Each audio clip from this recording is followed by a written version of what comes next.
ધોરણ 12 વિષય હિન્દી વિદ્યાર્થી મિત્રો, જોઈએ આપણે 12મું ગદ્ય રેડિયમ की આત્મકથા સમજી રહ્યા છીએ, જેમાં આપણે પહેલાં 2 વિડીયો જોઈ ગયા.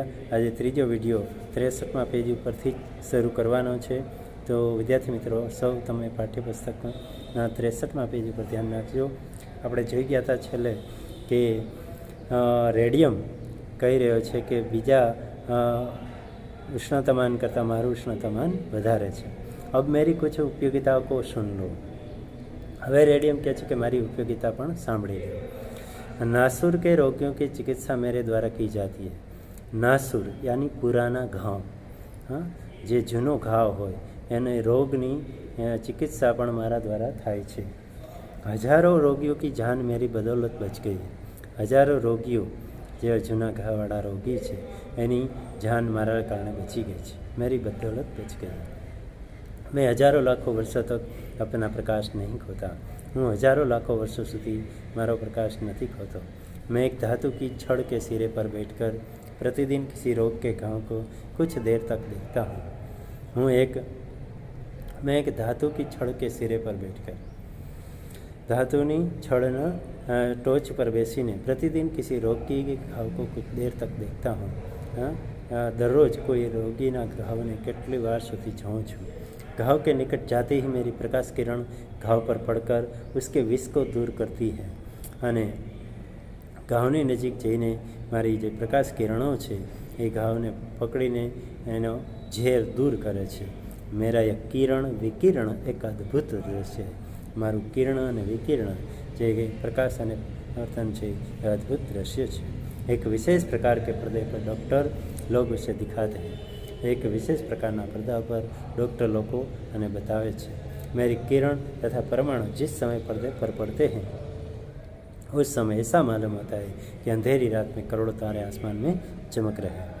મારા જે કિરણો છે અને પરમાણુ જે સમયે પડદા પર પડે છે उस समय એ સમયે એવું માલુમ પડે છે કે અંધેરી રાત में करोड़ों तारे आसमान में चमक रहे. अंधारी रात में करोड़ों ताराओं आसमान में चमकी रहे हैं. इस किरण तथा परमाणु वितरण में से मैं कम अवश्य होता जाता हूँ. અને આ કિરણો તથા પરમાણુ વિતરણથી હું ઓછો થતો જાઉં છું. કમ અવશ્ય जरूर ओछो थतो जाऊँ छूँ, किंतु इसकी मात्रा इतनी थोड़ी होती है कि मेरे किसी कण से वर्षों काम लेने पर भी वजन कम नहीं होता. परंतु एनी मात्रा एटली थोड़ी ओछी होय छे कि मेरे किसी कण मारा कोई कण ने वर्षों काम लेवा पर भी वजन कम नहीं था. एक बार मैंने अब तक छिपा रखी है. एक बात मैं आज दिन सुधी छुपावीने राखी है. मैं देख रहा था कि तुम मुझे हाथ से छूते हो या नहीं. હું જોઈ રહ્યો હતો કે તમે મને હાથથી પકડો છો કે નહીં, સ્પર્શો છો કે નહીં. खूब बच्चे, यदि एक बार भी तुम मुझे अपने हाथ से स्पर्श करते तो मैं इसका मज़ा तत्काल चखा देता. અને રેડિયમ કહે છે કે यदि मैं एक बार भी तुम मुझे જો એક વાર પણ તમે મને હાથથી સ્પર્શ કર્યો હોત ને તો એની મજા શું આવે ને એ તમને મજા ચખાડી દે. मुझे छूने से तुम्हारे हाथ में घाव हो जाएगा. जो मैंने તમે સ્પર્શ કર્યો હોત ને તો તમારા હાથમાં ઘારા પડી ગયા હોત, બડે બડે ફોડે ઉઠાવેંગે, हाँ, मोटा मोटा फोड़ा उपड़ी આવ્યા હોય, जो शीघ्र आराम न हो सकेंगे અને જે તરત મટી ન શકે. इतना कष्ट बहुत असह्य होता है. અને આટલું દુઃખ છે એ બહુ दुखदायक असह्य सहन न કરી શકો તેવું હોય છે. इतने से तुम यह न समझ लेना मेरी उपयोगिता का अंत हो गया. અને એટલામાં તમે એ ન સમજી લો કે મારી ઉપયોગિતાનો અંત આવી ગયો. काम में आने की योग्यता उपयोगिता. भविष्य में मैं बड़ी बड़ी करामतें कर दिखाऊंगा. भविष्यની અંદર હું મોટી મોટી કરામતો કરી દેખાડીશ. मेरी विचक्षण चालों को सुन तुम्हें दांतों तले उंगली दबानी पड़ेगी. મારી અદ્ભુત જે અનોખો ચાલ છે એને સાંભળીને તમારે દાંતો તળે આંગળી દબાવી पड़से. जैसे जैसे मेरे विषय में तुम्हारी जानकारी बढ़ती जाएगी वैसे वैसे तुम मेरी कदर करना सीखोगे. જેવી રીતે તમે મને જાણતા જશો તેવી રીતે મારી કદર કરતા શીખશો. दिन दिन विज्ञान वेताओं की दृष्टि मुझ पर अधिक रहेगी. અને દરરોજને દરરોજ વૈજ્ઞાનિકો જે સંશોધકો છે એની दृष्टि છે એ મારા પર પડતી રહેશે। मैं उनकी खोज का कारण अभी बहुत दिनों तक बना रहूँगा। હું એની શોધનું કારણ ઘણા દિવસો સુધી બન્યો રહીશ। મેરા હી નામ ધારણ કર એક કૃત્રિમ વસ્તુ ચાલી નીકળી। મારું જ નામ ધારણ કરીને એક કૃત્રિમ વસ્તુ ચાલી નીકળી છે। जो घड़ियों में लगा देने से अंधेरे में स्वयं चमकने लगती है।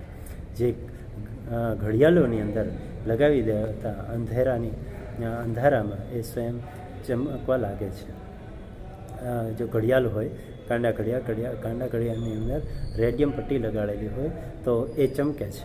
देखो तो सही, मैं सारे ब्रह्मांड का चक्कर लगाकर तुम्हारी कलाई की घड़ी में मौजूद हूँ। અને રેડિયમ કહે છે જુઓ તો ખરો, જુઓ તો ખરા, આખા બ્રહ્માંડનો ચક્કર લગાવી અને તમારા કાંડા ઘડિયાળની માં હું मौजूद છું। इतनी यात्रा करने पर भी तुम भूल कर यह समझ लेना कि यहाँ आकर मेरी यात्रा पूरी हो गई। आटली यात्रा કર્યા પછી પણ તમે ભૂલથી પણ સમજી ન લેતા કે અહીંયા આ જગ્યાએ આવીને મારી યાત્રા પૂરી થઈ ગઈ છે। मैं अभी और यात्रा करूँगा और करता ही रहूँगा। હું હજી યાત્રા કરીશ અને કરતો જ રહીશ। बस एक बात और, मैं भारतवासियों पर प्रसन्न नहीं हूँ क्योंकि वे मेरी कदर करना नहीं चाहते। રેડિયમ કહે છે બસ એક વાત વધારે કે હું ભારતવાસીઓથી પ્રસન્ન નથી કારણ કે એ મારી કદર કરતા નથી। देखो भारत में कितनी खाने हैं जहाँ मैं विद्यमान हूँ। જુઓ ભારતમાં કેટલી ખાણો છે જ્યાં હું मौजूद છું, हाजिर છું। किंतु उनमें इतनी शक्ति नहीं, इतना अधिकार नहीं कि वे मुझे खोद कर निकाले और मेरी उपयोगिता को समझे। परंतु એમની પાસે, ભારતીયો પાસે એટલી શક્તિ નથી, એવો અધિકાર નથી કે મને ખોદી અને નિકાલે और मेरी उपयोगिता को समझे। खोदी અને निकाली અને મારી ઉપયોગિતાને સમજે। तुम मुझे आदर की दृष्टि से देखो। हाँ, રેડિયમ કહે છે કે તમે મને આદરની દ્રષ્ટિથી જુઓ। तुम मेरी उपयोगिता को समझो, તમે મારી ઉપયોગિતાને સમજો। मेरी कदर करना सीखो, મારી इज्जत, મારી कदर करता सीखो। फिर देखो मैं तुम्हारा दास बनने का तैयार हूँ। પછી જો હું તમારો નોકર બનવા તૈયાર છું।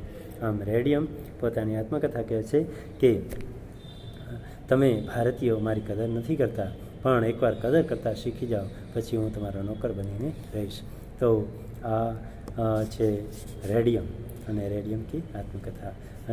વિદ્યાર્થી મિત્રો, मुहावरे છે दांतों तले उंगली दबाना यानी आश्चर्य में पड़ जाना। और स्वाध्याय है, स्वाध्याय के प्रश्नों में 4 प्रश्न जो विकल्प वाले हैं। उसमें पहला प्रश्न है अग्निकुंड सिकुड़कर कहा क्या बन गया? पृथ्वी। इसका सही उत्तर है पृथ्वी। और रेडियम की मित्रता किससे होती है? तो इसका उत्तर है खनिज धातुओं से। आयोनियम रेडियम के बीच क्या रिश्ता है? आयोनियम रेडियम के बीच क्या रिश्ता है? तो पिता पुत्र का। आयोनियम और रेडियम। यूरानियम जो पूछे तो पितामह। रेडियम किस प्रजाति से दुखी है? भारतवासी से। રેડિયમ ભારતવાસીથી દુઃખી છે। તો એ છે 4 વિકલ્પના 4 જવાબ। અને ત્યાર પછીના જે 1 વાક્યવાળા, 2 વાક્યવાળા, 5-6 વાક્યવાળા પ્રશ્નો છે એ તમારી સૌ બુકમાં લખી લેજો, પ્રશ્નોત્તરી બુકમાં તૈયાર કરી લેજો અને